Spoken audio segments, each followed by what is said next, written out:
For a nucleus to be stable, the correct relation between neutron number n and proton number z is. See, remember, for any nucleus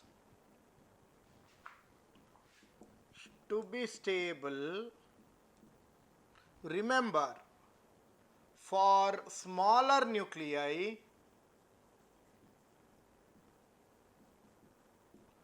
number of protons should be equal to number of neutrons. So n is a number of neutrons, that should be equal to number of protons.